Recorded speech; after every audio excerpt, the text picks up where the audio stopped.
Baik, sudah semestinya apabila kita ingin menyambut Ramadan, banyak lagi persediaan yang akan dilakukan, khususnya persediaan fizikal dan juga mental. Yang lebih penting adalah persediaan dari segi kerohanian itu sendiri. Adakah kita sudah pun bersedia untuk kembali kepada fitrah kita dengan kita melaksanakan kita kata tuntutan agama dan juga tuntutan kepada Allah Subhanahu Wa Taala dalam memastikan Ramadan pada tahun ini akan dapat diimarahkan walaupun kita mendepani wabak COVID-19.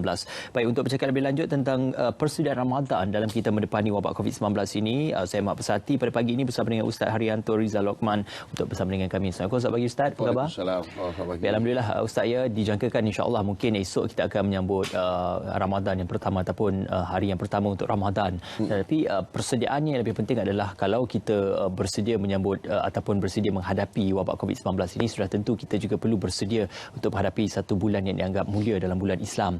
Jadi bagaimana untuk kita memastikan agar persediaan dari segi fizikal, mental dan juga rohani itu dipersiapkan dengan kukuh untuk kita memastikan permulaan Ramadan itu adalah permulaan yang baik. Baik. Dia pertama sekali, ni kadang-kadang salah faham juga di kalangan masyarakat kita ni, oleh kerana kita jangka esoklah ya, satu Ramadan. InsyaAllah. Sebenarnya kalau besok satu Ramadan berarti kita bermula malam ni. Jadi maknanya masyarakat kita malam ini sepatutnya dah kena standby. Ya? Sebab selalu dia mula tu dengan siang, sebab siang dia puasa. Lepas tu malam dia tu dia berbuka puasa. Jadi dia rasa baru mula siang tu. Jadi kita nak kena betulkan balik supaya malam ini masing-masing dah standby dah. Ya. Jadi malam ini disebut sebagai malam pertama lah daripada Ramadan. Dan kalaulah takdirnya tahun ni Lailatul Qadar, malam pertama malam ni lah. Jadi kalau kita esok baru nak start, berarti kita tertinggal lah Lailatul Qadar. Itu yang pertama. Yang kedua, dalam konteks kita nak bersedia, tadi disebut tentang persediaan mental, fizikal, dan memang sebenarnya kita orang Islam ni dah disuruh bersedia ni lama dah. Cuma orang tak perasan. Kerana itu Nabi SAW mengajarkan kita doa untuk masuk bulan Ramadan sejak daripada bulan Rejab lagi. Sebab itu ada doa yang selalu kita ulang-ulang bila masuk bulan Rejab. Allahumma barik lana fi Rajabi wa Sya'ban wa ballighna Ramadan. Ya Allah, Engkau berkatkanlah bulan Rejab aku, berkatkanlah bulan Sya'ban aku, sampaikan aku bulan Ramadan. Berarti kalau mengikut persediaan, sepatutnya kita dah bersedia daripada bulan Rejab. Maknanya 60 hari. Tetapi persediaan itu adalah persediaan mental dan fizikal. Maka sebab itu disunatkan kita puasa bulan Rejab, kita sunat puasa pada bulan Sya'ban. Jadi badan kita ni dah, orang panggil apa?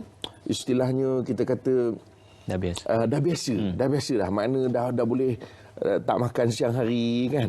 Tapi kalau kita tiba-tiba besok ni berhenti, jam juga kan. Pasal apa? Badan kita tak biasa dengan tak makan siang, tiba-tiba besok tak makan. Sebab itulah 60 hari yang lepas itu adalah persediaan fizikal. Fizikal ni bukanlah nak perlu macam tadi kita bersenam tu kan. Dia maknanya badan kita nak biasakan. Dan mental pun begitu juga. Sebab itu bila kita berdoa tu, setiap hari kita doa Allahumma barik lana fi Rajabi wa Sya'ban wa ballighna Ramadan. Jadi mental kita dah hasak tiap hari.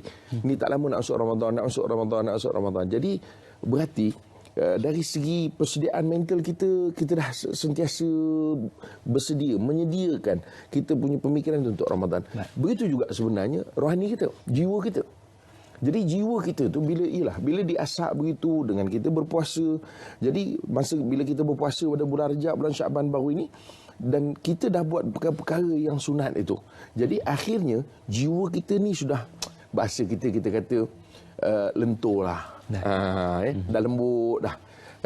Orang nak main bola, stretching kena buat. Betul.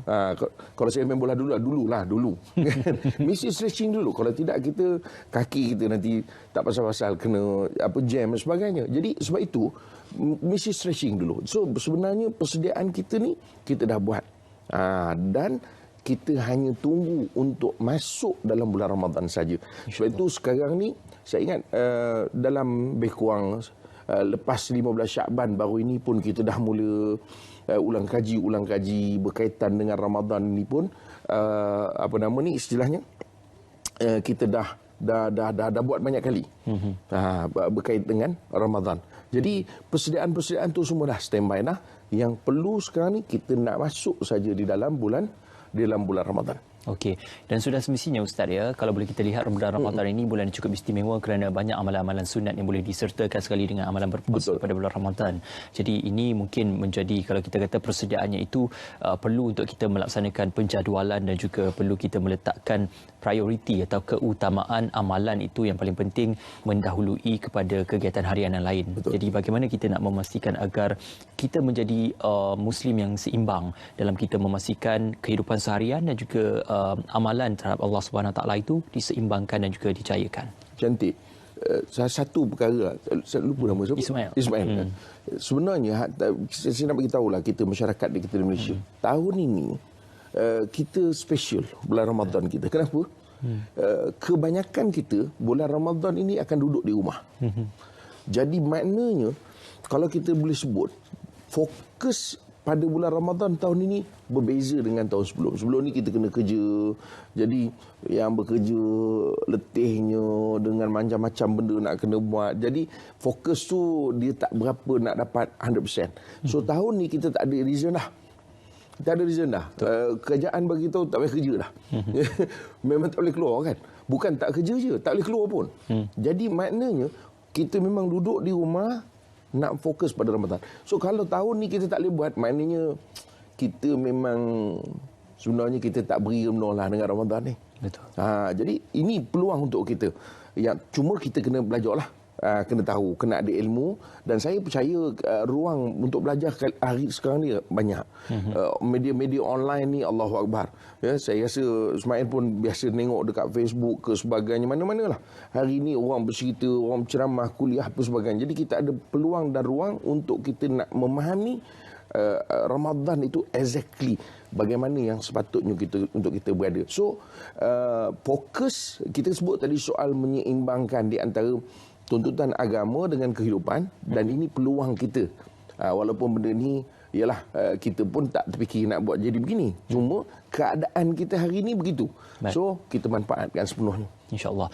Apabila kita mendepani wabak COVID-19 ini, sudah tentu COVID ini dianggap sebagai satu peperangan untuk kita menghadapinya. Dan juga saya teringat apabila kisah baginda Nabi dan juga sahabat pernah menghadapi peperangan besar sewaktu bulan Ramadan. Ya. Jadi adakah ini boleh disamakan kisahnya itu, perjuangannya itu dan juga cabarannya itu untuk disamakan peperangan COVID-19 dan juga apa yang pernah dihadapi oleh baginda Nabi sebelum ini?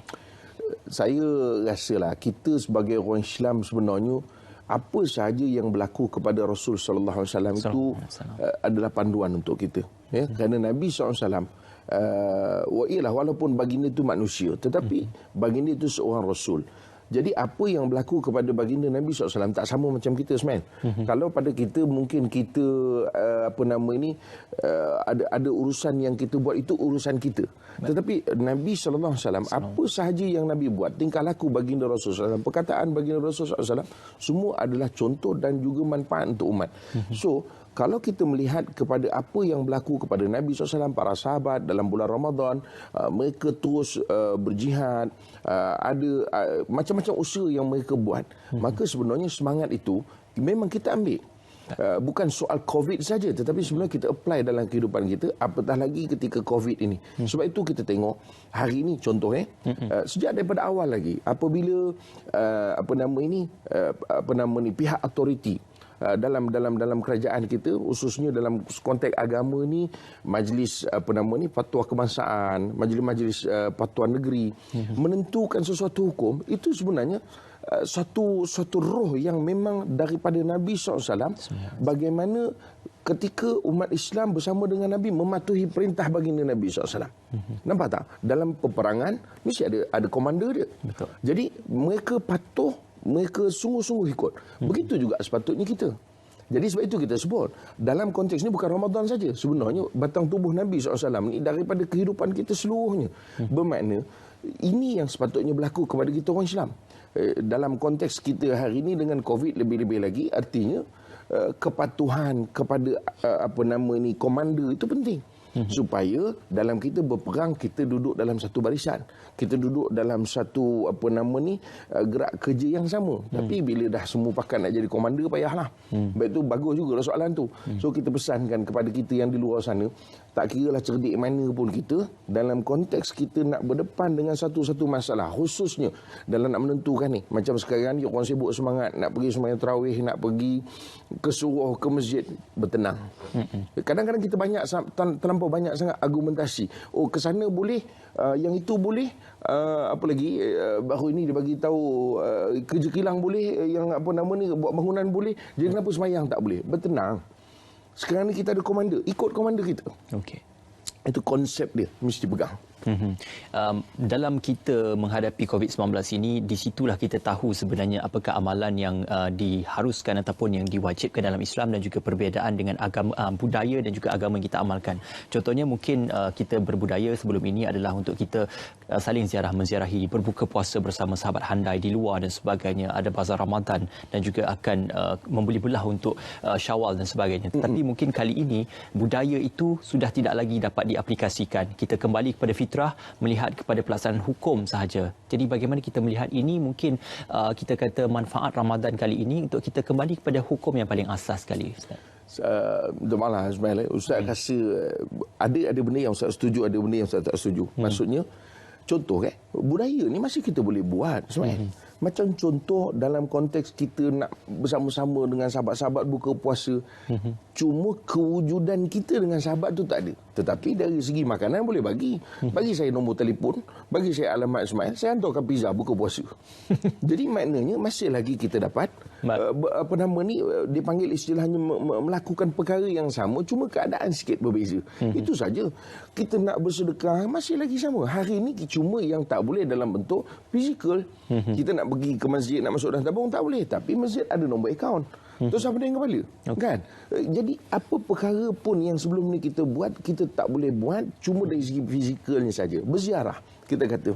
Misalnya, kita tak boleh berziarah segi fizikal, tetapi maksud daripada ziarah itu kan menghubung silaturahmi.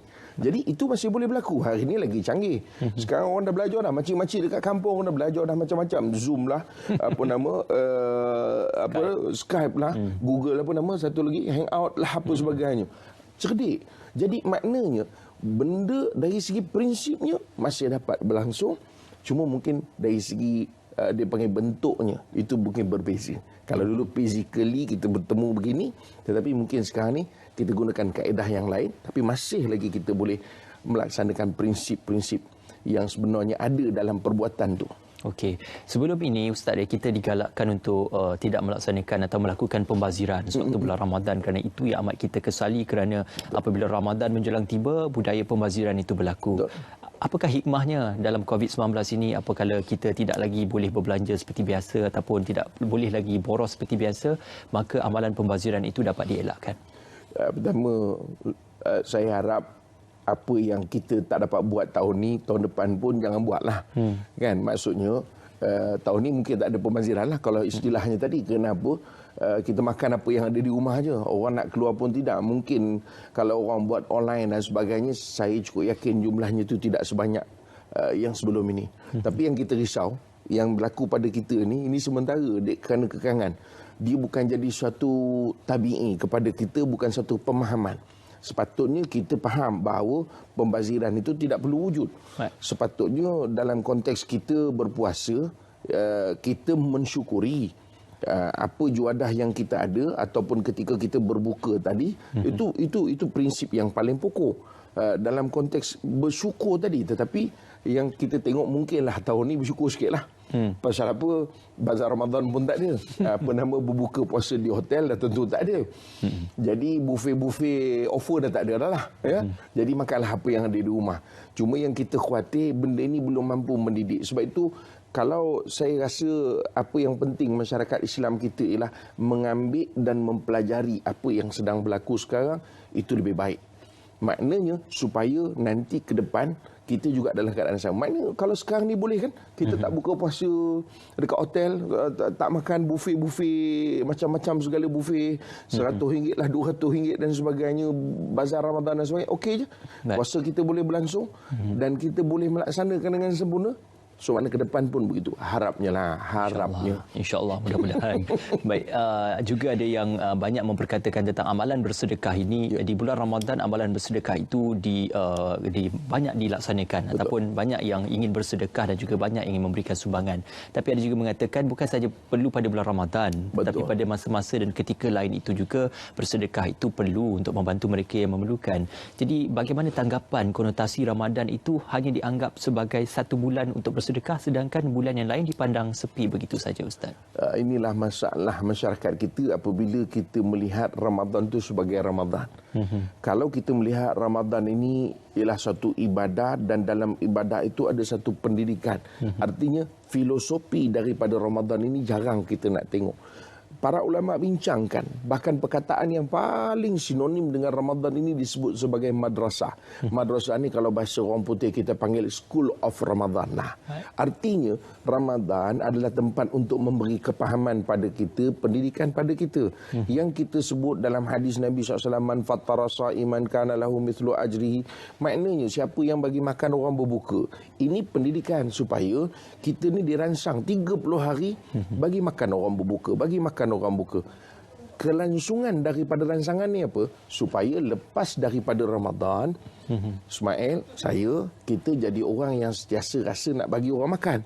Itu sepatutnya berlaku kepada kita umat Islam. Tetapi apabila Ramadan ini dipahami dalam konteks yang disebut tadi budaya, adat, maka kita lihat Ramadan berlangsung dan berakhir. Dan kita tak hanya tunggu setahun ke tahun kedatangan Ramadan dan akhirnya berakhir. Inilah yang Nabi SAW sebut.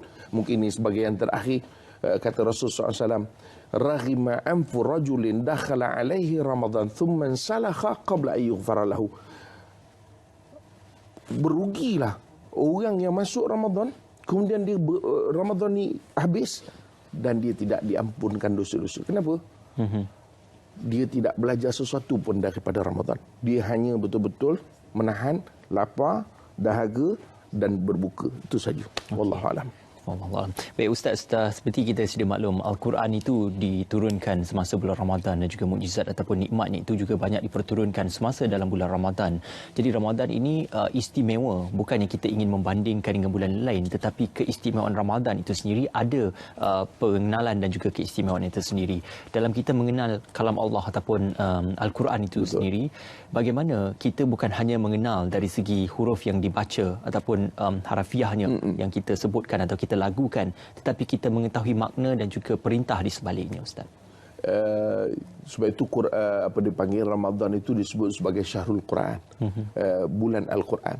Sebab itu saya nak sebut sikitlah dalam masa yang singkat. Bila kita sebut Ramadan, dia adalah bulan Al-Quran, dia bulan solat, dia bulan doa, dia bulan puasa, makan tadilah, dan dia juga bulan disebut sebagai bulan sedekah. Maknanya bulan Ramadan ni, ini elemen mesti ada. Kalau kita Ramadan, Quran tak baca, kita tak memahami Quran, so sebenarnya ibarat kereta ada, tapi tayar tak ada. Kita puasa, tapi kita tak solat, ibarat macam ada kereta steering tak ada. Kita puasa, tapi tak sedekah, macam enjin pun tak ada. Jadi tak ada makna lah kereta tu.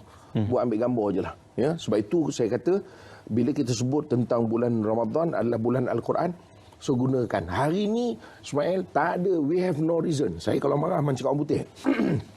We have no reason. Kenapa? Sebab kita hari ni ada macam-macam cara. Kalau dulu orang tak boleh belajar, ya Allah macam mana nak belajar? Sekarang ni kita boleh online. Macam-macam dah ustaz-ustaz kita pun dah terror dah sejak PKP ni. Ya, online ni keluar dengan Qurannya, macam-macam. Jadi semua kita boleh belajar, kita boleh tadabbur dan kita boleh memahami Al-Quran itu khususnya sepanjang Ramadan kali ini. Jadi saya bagi tahu yang di rumah, tak ada alasan. Kita hari ini kata, oh saya tak boleh baca Quran, saya tak pandai, oh saya tak faham. No. Tak ada reason. Sebab apa? Internet ada, Facebook ada. Orang duk baca tu dalam Facebook. Mengapa kita tak boleh follow? melainkan memang kita tak nak. Itu jawapan dia. Juga apakala Ustaz juga berkongsikan tentang Facebook, kita melihat budaya masyarakatnya banyak berkongsikan tentang perkongsian fadilat Ramadan ataupun fadilat solat itu di Facebook. Tetapi hanya sekadar berkongsikan, tidak diamalkan. Berkongsikan tentang surah-surah yang menjadi kepentingan ataupun surah-surah yang banyak direalisasikan dalam kehidupan seharian, tapi tidak diamalkan oleh berkongsinya, hanya sekadar disebarkan semata-mata. Jadi tentang sifat itu adalah untuk bukan saja kita berkongsi, tetapi kebergantungan kepada media massa itu adalah apabila kita ingin menyebarkan, kita perlu untuk mengamalkannya sendiri sebelum kita kongsikan. Sebab itu hari ini media massa dipanggil tempat sebaran. Bukan tempat beramal. Jadi apa saja orang sebar. Sama ada dia buat, dia baik, dia jahat. Dia jahat pun dia sebar benda baik. Itu baguslah. Dia baik pun dia sebar benda jahat. Itu tak bagus. Dia tak buat pun dia sebar. Itu pun tak bagus. Dia buat pun dia sebar. Jadi kalau di media sosial ni bukan tempat untuk kita judgement area, kita panggil. Bukan kawasan untuk kita nak buat judgement. Yang penting kita nak faham bahawa kita dalam agama disuruh walk the talk. Dan, maknanya buat apa yang kita cakap. Jadi apa saja ilmu kita ada kena buat. Bukan sekadar sebab. Ya betul, ada orang dia ambil kaedah, bukankah kita berkongsi kebaikan tu dapat pahala? Itu betul. Tetapi agama nak lebih daripada pahala, iaitu manfaat. Berarti kalau sekadar pahala kita tak buat, tak dapat. So kita sebar, pahala dapat, dan pada masa yang sama kita laksanakan. So kebaikan apa sajalah yang macam kita sebut tadi, soal ayat-ayat dan sebagainya, fadilat, kelebihan, sunat-sunat, so kena buatlah supaya manfaat. Agama datang bukan hanya untuk menjadi apa dia panggil istilahnya, untuk dipanggil entertainment, bukan untuk mencantikkan, tapi agama datang untuk manfaat manusia. Jadi kalau kita tak buat, maka kita tak akan dapat manfaat tu. Bukan sekadar kosmetik. Bukan, tu bahasa komersial dia. Baik Ustaz, ini satu perkara yang perlu kita tekuni dengan lebih mendalam. Apabila kita melihat ruang masa yang banyak diperuntukkan di rumah sendiri, mungkin kita diperingatkan supaya duduk di rumah, berehat bersama keluarga dan sebagainya. Kalau dahulu kita bekerja, kerja itu dikira sebagai satu ibadah juga terhadap Allah Subhanahu Taala dengan melaksanakan gagasan kerja. Betul. Tapi apabila kita sudah tidak bekerja, maka mungkin ada kecenderungan untuk kita lebih banyak berehat berbanding melaksanakan tugasan ataupun kerja. Jadi adakah itu digambarkan sebagai amalan-amalan yang dikatakan sebagai makruh untuk sekadar berehat, menjalani ibadah puasa dan hanya menunggu untuk berbuka puasa pada waktu maghrib nanti? Dia begini, kita kena sesuaikan dengan keadaan. Ya, ruang untuk kita mendapat fadilat, kelebihan, pahala, ganjaran daripada Allah Ta'ala ni dia tidak limited. Ya, dalam agama Allah memberikan ruang seluas-luasnya. Kerana orang berbeza-beza Ismail. Macam orang kita duduk di TV ni memang kena kerja lah. Oh, dapat pahala. Pasal kita bekerja. So, adalah pahala ibadah. Jadi macam kami yang tak kerja, macam saya, mengendali umrah. Tak boleh bekerja. Pasal Mekah, Madinah pun tutup. Jadi, okeylah. Saya duduk rumah, saya dapat pahala. Tak. Kita sesuaikan. Di rumah, kita bersama anak-anak, mendidik, semua ini pahala. Bahkan kalau kita berehat, seketika itu tak ada masalah. Dia yang teruk sangat ni daripada pagi sentak ke malam tu dia tidur. Itu yang masalah. Itu ada orang kata tidur pun dapat pahala. Tidur dapat pahala. Itu bukan tidur yang begitu. Itu kalau tidur selalu kita buat, bala yang dapat, bukan pahala. Sebab itu dalam Islam, konsep merehatkan diri itu ada. Sebab itu dalam hadis Salmanul Farisi, bila disebut inna rabbika alaika haqqan wa li ahli wa li nafsika alaika haqqan. Untuk diri kau ada hak. Haknya apa? Hak untuk berehat. Tapi supaya kita ada kekuatan untuk beribadah. Artinya relatifnya rehat tadi dengan ibadah, maka rehat itu diberi pahala. Macamlah kita nak bangun tahajud, sunat, tidur. Betul. Jadi tidur itu untuk mendapatkan fadilat yang besar untuk tahajud, bangun malam.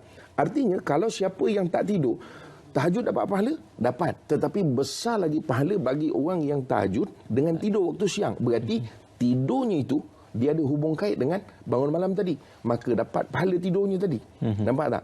So dia bukan satu perkara yang kita kata oh begini tak ada pahala, begini tak ada pahala. Tak. Dia perkara itu benda yang subjektif. Dan bagaimana relatif dia, bagaimana hubung kait dia dengan kehendak agama, perbuatan yang kita buat. Kalau kita rehat-rehat, contoh duduk bersama dengan keluarga rehat, dapat pahala? Dapat kalau tujuannya untuk menghubungkan. silaturahmi di antara keluarga. Tapi kalau sekadar memang rehat-rehat, lepas tu berkelahi, memang tak dapat apalah. Jadi sebab itu kita sebut, perkara agama ni dia luas. Dalam konteks pahala, ganjaran dia luas. Dan kita sebenarnya di mana pun kita berada, kita boleh mendapatkan ganjaran dan rahmat daripada Allah Subhanahu Wa Taala. Baik, insya-Allah. Apabila Ustaz bercerita tentang ganjaran yang luas itu, ramai yang menyatakan bahawasanya orang yang betul-betul faham tentang fadilat ataupun kita kata kelebihan Ramadan ini akan merasa sayu dan hibur apabila Ramadan bakal berakhir. Tetapi lain pula ceritanya apabila orang yang merasakan tidak sabar untuk menghabiskan Ramadan. Jadi mungkin dua kategori mereka yang melaksanakan ibadah puasa dalam bulan Ramadan ini kita selalu lihat. Ada yang tidak mahu Ramadan berakhir, ada yang tidak sabar untuk menghabiskan bulan Ramadan untuk menyambut Syawal. Jadi bagaimana kita mempertimbangkan kedua-dua keadaan ini, Ustaz? Pertama, saya kata tahun ni memang semua orang akan sayulah. Sebab semua orang tak boleh kampung. Kita harapkan PKP disambung lagi lah. Marah orang dengar ni. Tuan-tuan, yang pertama. Yang kedua, saya kata kita ni realistik. Islam mengajar kita jadi orang realistik. Ya, bila you tua, you tak boleh beramal macam orang muda. Realistik tak? Realistik.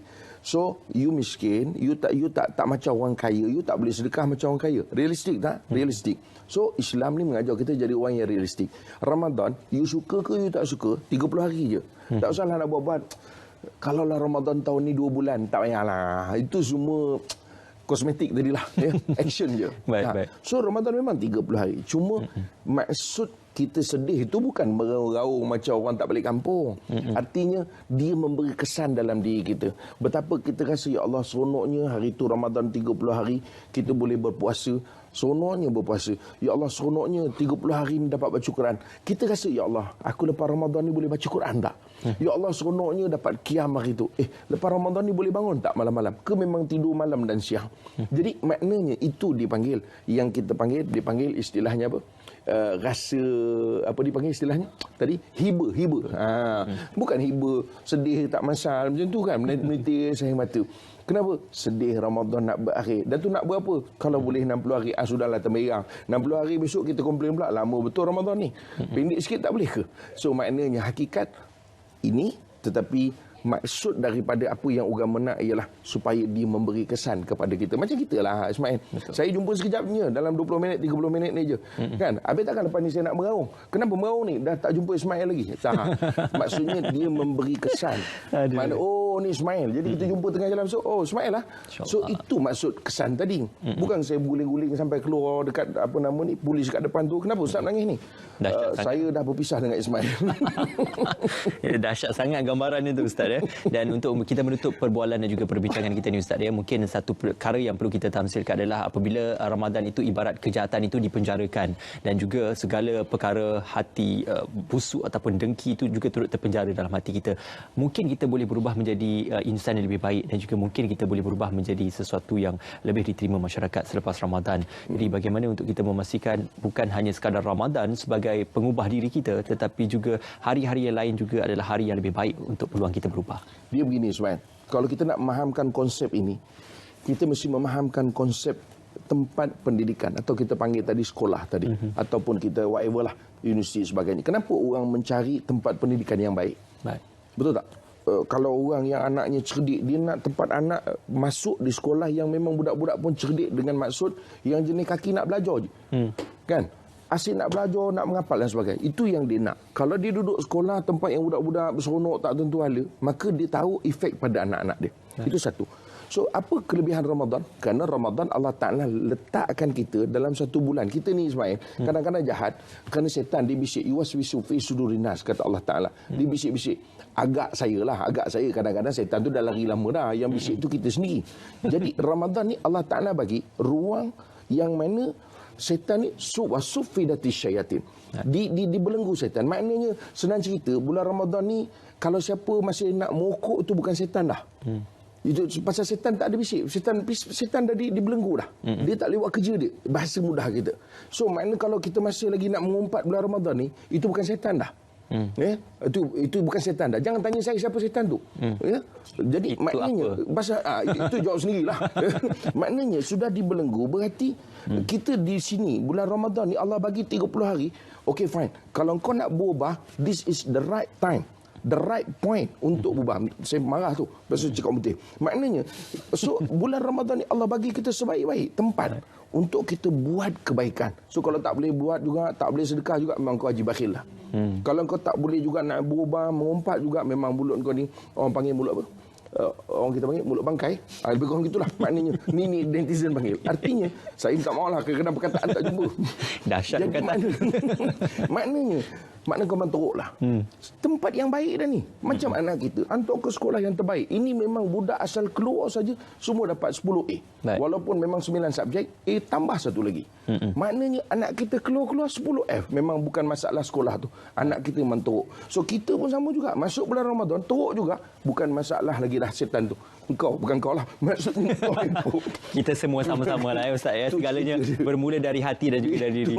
Baik, walaupun diselitkan dengan sikit unsur humor, tapi satu perkongsian cukup baik dan juga kolektif daripada Ustaz tadi. Terima kasih Ustaz kerana bersama dengan kami. InsyaAllah ada perkongsian lain. Kita akan bersama dengan Ustaz walaupun kita terpisah buat ketika ini. Namun akan bertemu kembali. Tapi tak berguling lah. Jangan berguling ya balik nanti Ustaz. InsyaAllah. Baik.